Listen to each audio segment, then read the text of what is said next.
The sun hung low over the Giza Plateau on the 12th of March, 2025, painting the desert in hues of gold and shadow. The Great Pyramid loomed ahead, its ancient stones silent witnesses to centuries of secrets. Lena Kazantseva stood at the edge of a newly uncovered shaft, her wide-brimmed hat shielding her eyes from the relentless glare. She was 34. A Russian archaeologist with a reputation for cutting through nonsense with the precision of a scalpel. Myths about pharaohs and gods didn't impress Heronley. Facts did. She wiped sweat from her brow and muttered to herself, "Another wild goose chase." Seismic scans had revealed a hidden chamber beneath the pyramid, but she wasn't convinced. Probably just a crack in the limestone, she grumbled, adjusting her backpack. Her team milled around her, a mix of grad students and engineers, their equipment clanking faintly in the dry air. The wind carried a whisper of sand, a sound like distant voices, though Lena dismissed it as her imagination. Beside her stood Amir, their local guide, a wiry man with sun-weathered skin and eyes that seemed to pierce through time itself. He shifted his weight, uneasy, his voice low as he spoke. "The Bedouins say this place is cursed. Dr. Kazantseva. The sand hides secrets it doesn't want found." Lena scoffed, her tone sharp. "Superstition doesn't pay my bills. Amir, let's move." She signaled to the team, and they began their descent into the shaft. Single file, their boots scraping against the rough stone. The air grew cooler as they went, thick with the scent of dust, and something older, something metallic, almost alive. Lena led the way, her flashlight beam slicing through the darkness, revealing walls worn smooth by time. The shaft twisted downward, narrowing until they had to crawl, their breathing loud in the confined space. After nearly an hour, a faint vibration hummed through the stone, a sensation more felt than heard. Lena paused, pressing her hand to the wall. "It's probably just the wind," she told herself, though the explanation felt hollow.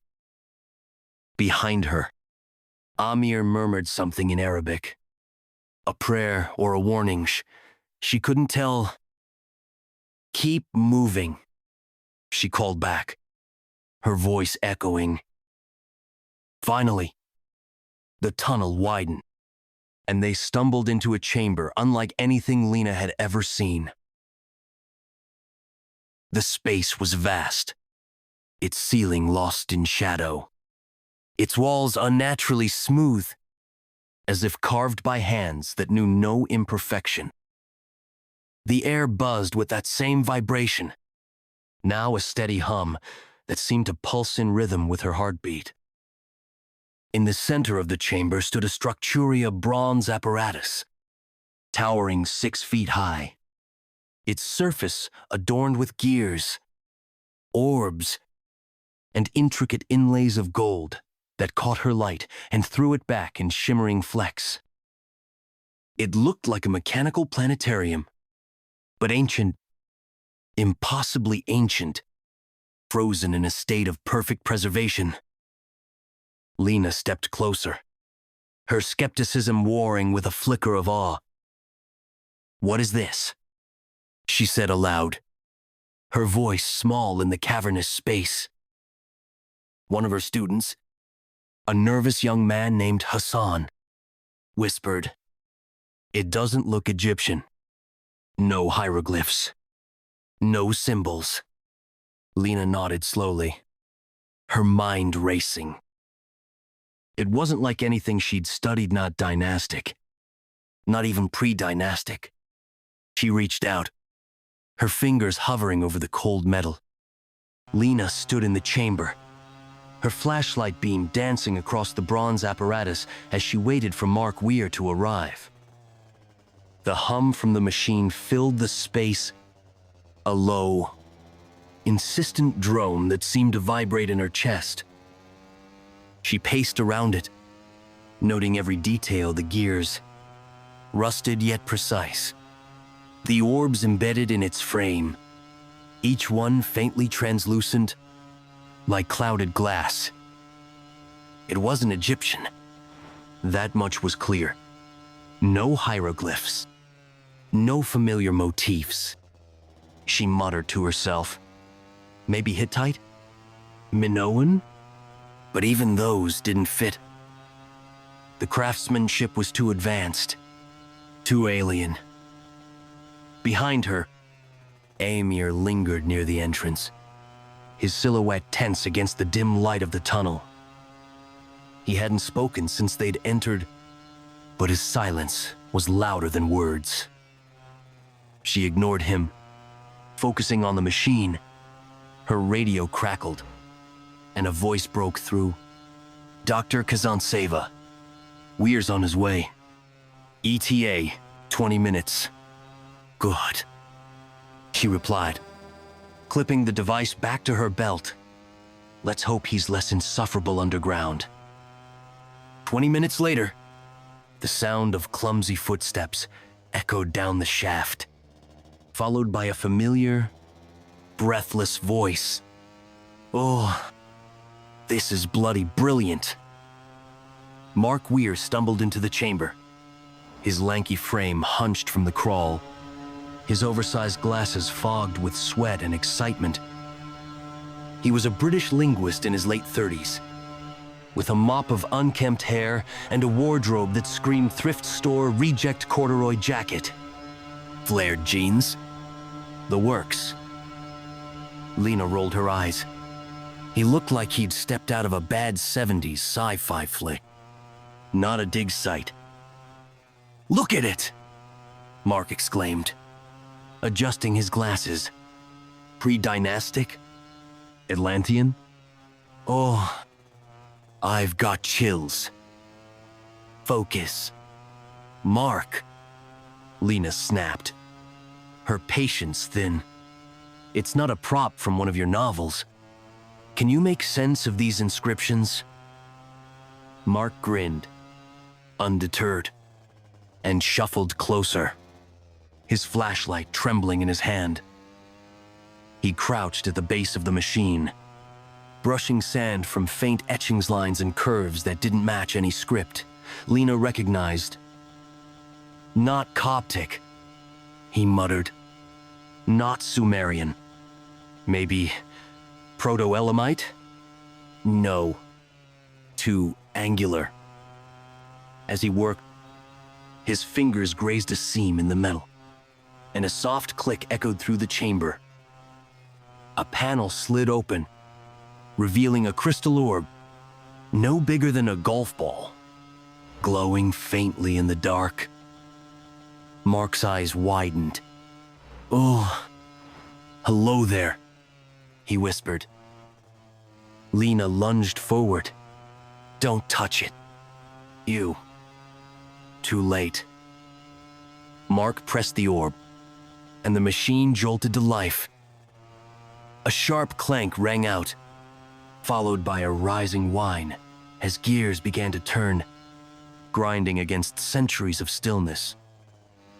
The orbs embedded in the frame flickered, then glowed a soft amber, casting jagged shadows across the walls. Lena stumbled back, her heart racing. "What did you do?" she shouted. Mark stared, transfixed, as a shimmering hologram bloomed above the Devicia sprawling starfield, its constellations twisted and unfamiliar. Nothing like the night sky she knew. "It's beautiful," he breathed. Then, a voice erupted from the machine, deep and resonant, cutting through the hum like a blade. "Shockwave Vadis, and Rasulu, Vitraxis." The words rolled over them, heavy with meaning they couldn't grasp. It's speaking. Mark. The chamber felt smaller now, the air thick with the machine's hum and the weight of what had happened. Lena stood frozen, her eyes on the hologram flickering above the Apparatusa starfield, not of her world. The voice had stopped, but its words lingered in Mark's recorder. Shockwave Vadis, Enrasulu, Vitraxis. She shook herself, forcing logic back. This is impossible, she said, her voice sharp. Machines don't survive 5,000 years, let alone talk. Mark spun to her, glasses slipping. Try 12,000 years. Lena, he shot back. I've got a match pre-flood dialects. Listen. He hit play, the voice filling the space. After a pause, he translated, They will return when the sands become glass. Lena blinked. Glass? She repeated. What does that mean? Amir stepped forward, his shadow long in the glow. The desert has secrets, he said softly. Near Siwa, fields of glass green, like melted sand. Elders say it fell from the sky. Lena's mind raced. She knew Libyan desert, glass meteor made, 26 million years old. That's geology, she said, voice wavering. Amir met her gaze. Is it? He asked. Mark jumped in. The star map, it's not our sky. Constellations shifted, like the Pleistocene. Whoever built this saw a different world. She crossed her arms. Or it's a hoax. She countered. A very old one. But doubt gnawed at her. The machine's precision, its voice, it felt real. Mark grinned. You don't believe that. Not after this. Lena glared, then turned to the machine. Its hum steady. We're not solving this here, she said. Let's get the recording up. Mark, you've got till tomorrow to crack the rest. Amir, tell me more about this glass. He nodded, expression dark, moving. It might wake something, he warned. Then, let's hope it's friendly, Lena replied. They climbed back, the hum fading, but not gone. Night had fallen, the desert sky foreign now. In their tent, Mark hunched over his laptop, the recording looping. Lena sat with cold coffee, watching shadows outside. This was still science, she told herself. Explainable. Mark muttered, cross-referencing dead languages. Proto-Indo-European? No. Afro-Asiatic? Too guttural. Amir sharpened a knife near the flap. The glass fields, he said. They listen. To what? Lena asked. To the sky, he replied. Mark slapped his laptop shut. Got it, he said. Part of it. They will return when the sands become glass. Plus, the watchers and the signal. It's a warning. From who? She pressed. Mark shrugged. That's the fun part. We don't know. Lena leaned back. One more day, she said. Tomorrow. Siwa. Mark grinned. Field trip! Amir's knife paused, glinting in the firelight. The desert stretched on as the jeep rattled west, engine growling against the dune's silence. Dawn, the 13th of March, 2025. The sky pink at the edge. Lena gripped a worn Siwa map, her mind churning. She'd barely slept, the machine's hum in her head. Amir drove, knuckles tight, face blank. Mark sat back, replaying the recording. They will return the signal. He scribbled notes. Progress? Lena asked. Bits. Mark grinned.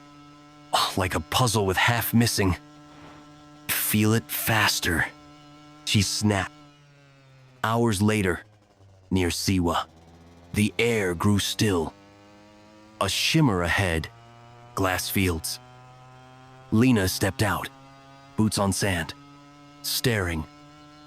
Green glass, jagged, glinted like a shattered sea.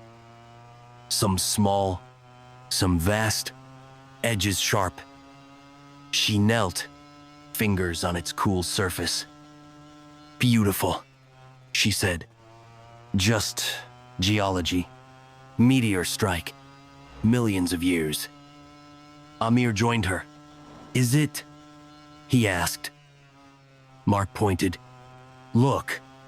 Concentric rings. Not random. Lena's pulse quickened. This isn't natural, she said. Amir nodded. The eye of the sky, he said. It watches? For what? Lena pressed. For them, he replied. Mark's Geiger clicked. Low radiation. He muttered. Impact? Or something else? Lena stood. We test this, she said. If it's linked to the machine, we'll know. How far to camp? She asked Amir. 2 hours, he said.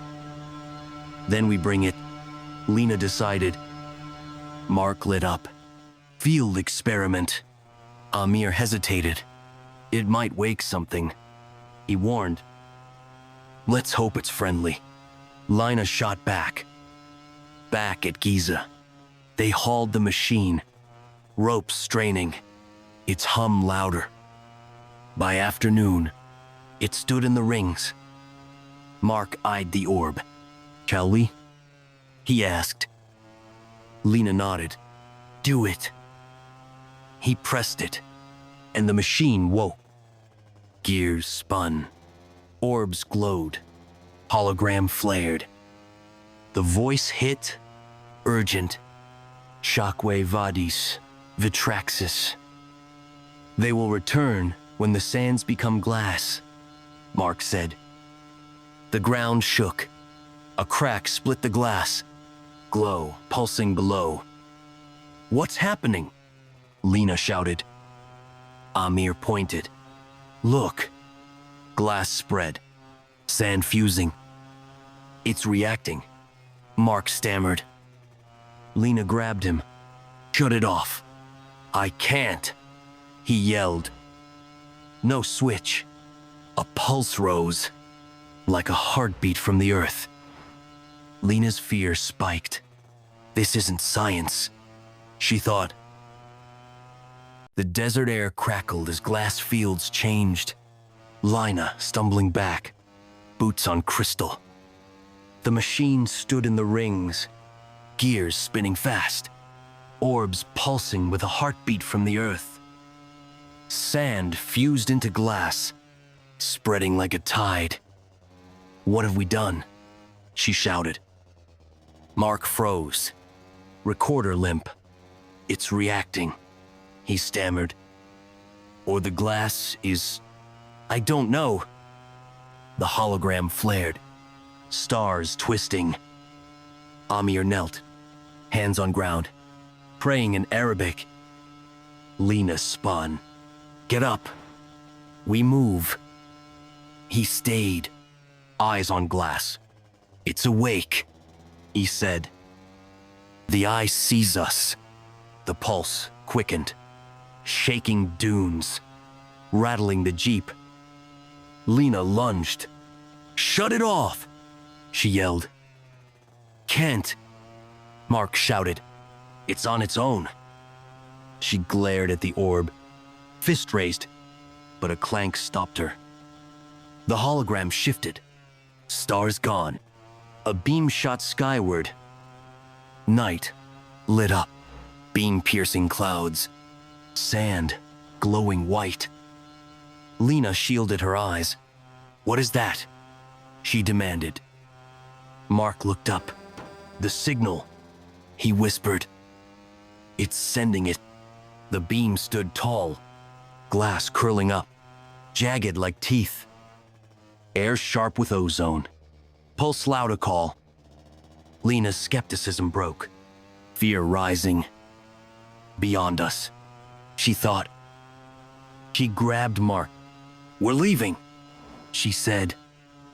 Amir rose, knife in hand. "Too late," he said. "They're here." Lena looked up, blood cold. A shadow moved, vast against stars, silent. Not a cloud, not a plane, something huge. "What is that?" Mark breathed. Lena couldn't speak. The voice cut through. "Shockwave Vadis, Vitraxis. They have returned," Mark translated. The hum stopped. Beam died. Darkness fell. Silence hit hard, glass faintly glowing. Lena's ears rang, chest tight, staring at the sky. The shadow stayed, watching. Amir stepped close. "We woke it," he said. It answered. Mark shook. "Answered who?" he asked. Lena didn't know, just the question left. What was it? And what now? Wind whispered through glass, hum echoing faint. The shadow lingered, desert, vast. It wasn't over, not yet.